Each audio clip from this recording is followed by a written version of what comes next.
of the two.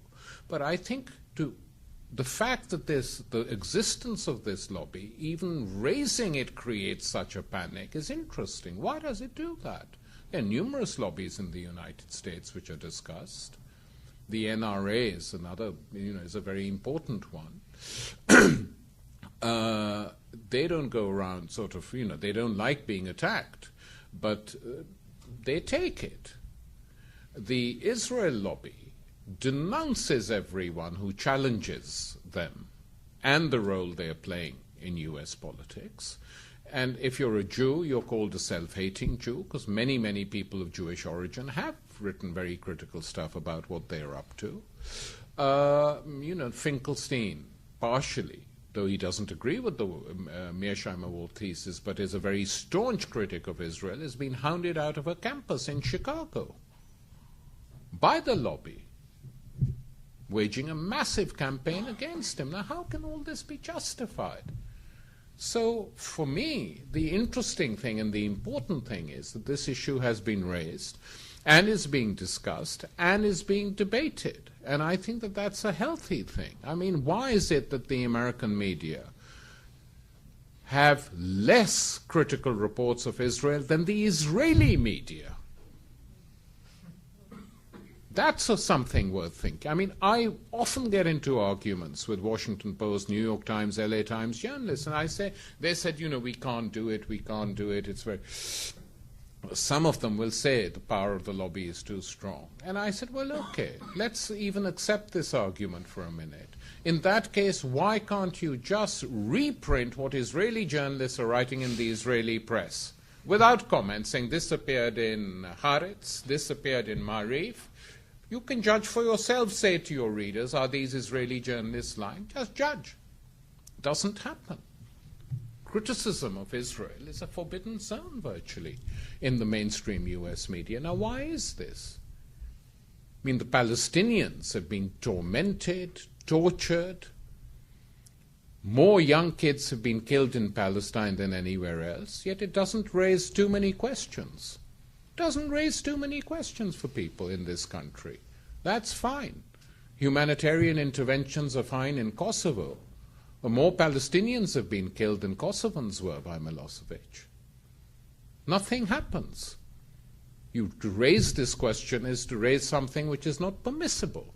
And I think, Mearsheimer and Walt, in raising the issue alone, have done the United States a service. They can't be deprived of their jobs because they've got tenure, unlike Finkelstein. To follow up on Israel-Palestine, a question came from the audience to ask you to speak about how you understand the Hamas-Fatah conflict. Well, I understand it in the following way, that about 4 or 5 weeks ago, I was in Rome on a platform with Shlomo Ben-Ami, the former Israeli foreign minister, and we had a discussion on Israel-Palestine in public. And to my astonishment, we found ourselves agreeing on most things. He's now left politics, thank God, and can speak quite openly. And the discussion we had was as follows. These were things on which we agreed. That after the first Intifada, which was waged by an indigenous Palestinian leadership in Israel and in the territories, came the Oslo Accords. Why did the Israeli leaders decide to bring Arafat out of Tunis to sign these accords and not deal with the leadership in Palestine?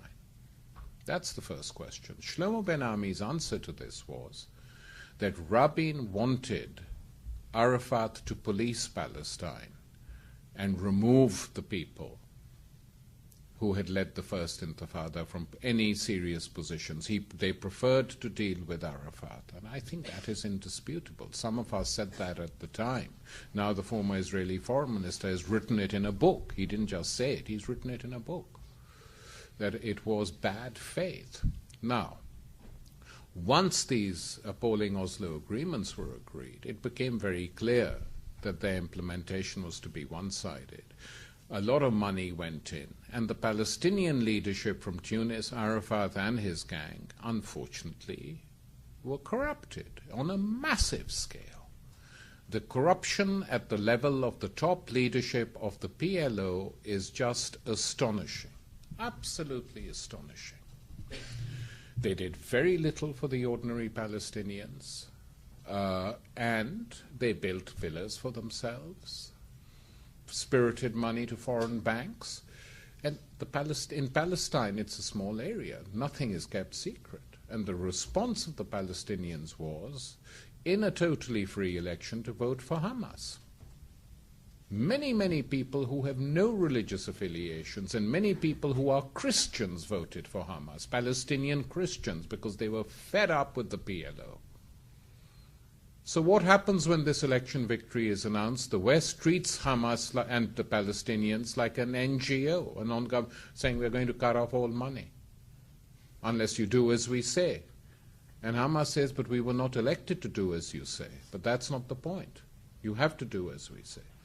So it's a nightmare. And Gaza today is in a very bad state. There's some really wonderful stuff coming out on the web, published in Haaretz, an Israeli newspaper. But you will never read it in any American newspaper. Just describing the condition of the people of Gaza today and what is happening to them. Check it out, read it.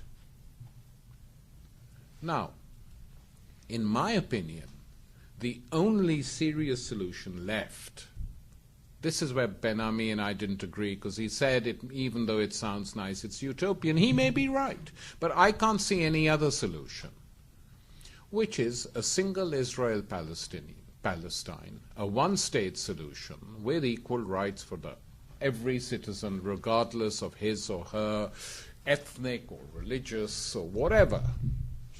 That's what I think is the only way forward, because this solution which we have now is untenable.